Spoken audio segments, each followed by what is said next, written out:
SK news Mulbagal digital ಸುದ್ದಿವಾಹಿನಿಗೆ ಸ್ವಾಗತ. 10 ವರ್ಷಗಳ ಹಿಂದೆ ಡಿಸಿಸಿ ಬ್ಯಾಂಕ್ನಲ್ಲಿ ಮೊಳತಿದ್ದಂತಹ ಕಾಂಗ್ರೆಸ್ ಗಿಡಗಳಿಗೆ ಮುಕ್ತಿ ನೀಡಿ 10 ವರ್ಷಗಳ ಕಾಲ ಅಧ್ಯಕ್ಷರಾಗಿ ಆ ಬ್ಯಾಂಕಿನಿಂದ ರೈತ ಕೂಲಿ ಕಾರ್ಮಿಕರಿಗೆ, ಮಹಿಳೆಯರಿಗೆ ಶೂನ್ಯ ಬಡ್ಡಿ ದರದಲ್ಲಿ ಸಾಲವನ್ನು ವಿತರಣೆ ಮಾಡಿ ಖಾಸಗಿ ಸಾಲದಿಂದ ಮುಕ್ತಿ ಕೊಡಿಸಿದಂತಹ ಬ್ಯಾಳಳ್ಳಿ ಗೋವಿಂದಗೌಡರ ಅವಧಿ ಮುಗಿದ ನಂತರ ಚುನಾವಣೆಯಾಗಿ 2 ವರ್ಷ ಕಳೀತಾ ಬರ್ತಾ ಇದೆ. ಅದು ಇಬ್ಬರು ನಿರ್ದೇಶಕರು ಏನು ನ್ಯಾಯಾಲಯದಲ್ಲಿ ಮೊಕದ್ದಮೆ ದಾಖಲು ಮಾಡಿದ್ದಾರೆ ಅಂತೇಳಿ ಅದನ್ನೇ ನೆಪ ಇಟ್ಟುಕೊಂಡು ಇಲ್ಲಿ ಅಧ್ಯಕ್ಷರೂ ಬರ್ತಾ ಇಲ್ಲ, ಬ್ಯಾಂಕನ್ನು ಉದ್ಧಾರ ಆಗ್ತಾ ಇಲ್ಲ.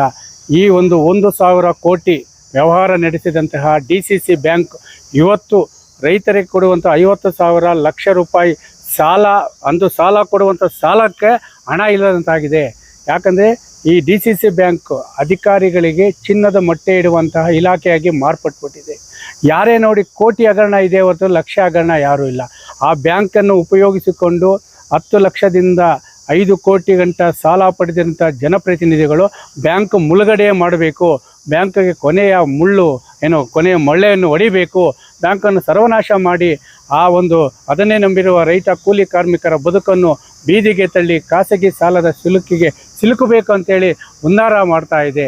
ನಾವು ಕೇಳ್ತಾ ಇರೋದೇನೆಂದರೆ, ಬ್ಯಾಂಕ್ನಲ್ಲಿ ಇವತ್ತು KCC ಸಾಲನೂ ಕೊಡ್ತಾ ಇಲ್ಲ, ಪ್ರಾಮಾಣಿಕವಾಗಿ ಸಾಲ ಮರುಪಾವತಿ ಮಾಡೋ ರೈತರಿಗೆ ಸ್ತ್ರೀಶಕ್ತಿ ಸಾಲಗಳು ಕೊಡ್ತಾ ಇಲ್ಲ. ಮತ್ತೊಂದೆಡೆ ಈ ಹಾಲು ಬಟವಾಡ ಹಣ ಏನಾದರೂ ಆ ಬ್ಯಾಂಕಿಗೆ ಬಿದ್ದರೆ ಆ ಬ್ಯಾಂಕಿಗೆ ಬಿದ್ದ ಹಣವನ್ನು ನಾವು ತೊಗೊಳಕ್ಕಾಗ್ತಾ ಇಲ್ಲ.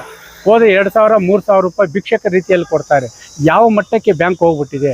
ಆ ಬ್ಯಾಂಕಿನಲ್ಲಿ ತಿಂದು ತೇಗಿರುವಂತಹ ಅಲ್ಲಿನ ಅಧಿಕಾರಿಗಳು ಇವತ್ತು ಅಮಾನತ್ತಾದರೆ ಅವರು KETಗೆ ಹೋಗಿ KETಯಿಂದ ಮತ್ತೆ ಕೆಲಸ ಗಿಟ್ಟಿಸ್ಕೊಂಡು ಬೇರೆ ತಾಲೂಕುಗಳಲ್ಲಿ ಕೆಲಸ ಮಾಡ್ತಾ ಇದ್ದಾರೆ. ಮತ್ತೊಂದೆಡೆ ಇವತ್ತು 1-2 ಕೋಟಿ ಏನು ಕಾಲ ಹೊಂದಿದ್ದಾರೆ KGF ಬ್ಯಾಂಕಲ್ಲಿ 2.5 ಕೋಟಿ ಸಾಲ ಪಡೆದಿರೋಂಥ ಮಾಜಿ MLA ಆದಂಥ ಶಾಸಕರಂಥ ಎಮ್ ನಾಣಸೆ ಅವ್ರಿಗೆ ಅವ್ರ ಹಣನೇ ಕಟ್ಟಿಲ್ಲ, NOC ಕೊಟ್ಬಿಟ್ಟಿದ್ದಾರೆ. ಅವ್ರಿಗೊಂದು ನ್ಯಾಯ, ಬಡವ್ರಿಗೊಂದು ನ್ಯಾಯನ ನಾವು ಕೇಳ್ತಾರೆ ಬ್ಯಾಂಕ್ ಅದಕ್ಕೆ. ಇನ್ನು MD ಅವರು ಓದಾಪುಟ್ಟ ಬಂದಾಪುಟ್ಟ ಅಷ್ಟೇ, ಅವರು ಯಾವುದೇ ಗತ್ತಾಗಿ ಮಾತಾಡೋಂಗಿಲ್ಲ. ಗತ್ತಾಗಿ ಮಾತಾಡಿದ್ರೆ ಅವರು ನಾಳೆ ಇಲ್ಲಿಗೆ ಬರಲ್ಲ. ಅಷ್ಟರ ಮಟ್ಟಿಗೆ ಅಧಿಕಾರಿಗಳ ಅಟ್ಟಹಾಸ ಜಾಸ್ತಿ ಆಗಿಬಿಟ್ಟಿದೆ. ನಾವು ಇಂದು ಬೆಳಗ್ಗೆ 9 ಗಂಟೆಗೆ ಬಂಡಿಗಳು ಮತ್ತು ಎತ್ತುಗಳ ಸಮೇತ DCC ಬ್ಯಾಂಕ್ ಆವರಣದಲ್ಲಿ ಕಟ್ಟೆ ಹಾಕಿ ರೈತರ ಆಕ್ರೋಶವನ್ನು ವ್ಯಕ್ತಪಡಿಸಿ ಬ್ಯಾಂಕ್ಗೆ ಕೊನೆಯ ಮಳೆಯನ್ನು ಹೊಡಿತಿರುವ ಅಧಿಕಾರಿಗಳ ವಿರುದ್ಧ ಕ್ರಮ ಕೈಗೊಳ್ಳಬೇಕು. ನಾಪತ್ತೆಯಾಗಿ ಉಸ್ತುವಾರಿ ಸಚಿವರನ್ನು ಬದಲಾವಣೆ ಮಾಡಿ ಅವರನ್ನು ಈ ಕೋಲಾರ ಜಿಲ್ಲೆಯ ಜನವತ್ಸಗಳಿಗೆ ಸ್ಪಂದಿಸ್ತಾ ಇಲ್ಲ, ಅವರನ್ನು ಬದಲಾವಣೆ ಮಾಡಬೇಕು. ಬ್ಯಾಂಕ್ನಲ್ಲಿ ನಡೆದಿರುವ 100 ಕೋಟಿ ಹಗರಣ CBIಗೆ ಒಪ್ಪಿಸಬೇಕು. ಮತ್ತು KCC ಸಾಲ ಹಗರಣದಲ್ಲಿ ಲಂಚ ಪಡೆಯುವ ಅಧಿಕಾರಿಗಳನ್ನು ಮುಂಪರು ಪರೀಕ್ಷೆಗೆ ಒಳಪಡಿಸಿ ಬ್ಯಾಂಕನ್ನು ಉಳಿಸಬೇಕು. ಮತ್ತು ಹಾಲು ಬಟವಾಡ ಮತ್ತು 1 ಲಕ್ಷದಿಂದ 2 ಲಕ್ಷ ಸಾಲ ಏನು ಪಡೀತಾಯಿದ್ರೆ ಅವರಿಗೆ ಸಾಲ ಕೊಟ್ಟಂಥ 24 ಗಂಟೆಯಲ್ಲಿ ಅವರ ಖಾತೆಗೆ ಜಮಾ ಆಗಬೇಕು. ಇನ್ನೂ 100 ಸಮಸ್ಯೆಗಳು ಮತ್ತು ರೈತರ ಒಡನಾಡಿಯಾದ ಜೀವನಾಡಿಯಾದಂಥ DCC ಬ್ಯಾಂಕ್ ಉಳಿಸಬೇಕಂತೇಳಿ ಇವತ್ತು ಅಧಿಕಾರಿಗಳಿಗೆ ಜಾನುವಾರುಗಳ ಮುಖದರ್ಶನ ಮಾಡಿ ಮನವಿಯನ್ನು ಕೊಟ್ಟಿದ್ದೀವಿ. ಯಾಕಂದರೆ ಇದು ರೈತ ಸಂಘದಿಂದ ಸಾಂಕೇತಿಕವಾಗಿ ಮಾಡಿರೋದಷ್ಟೇ.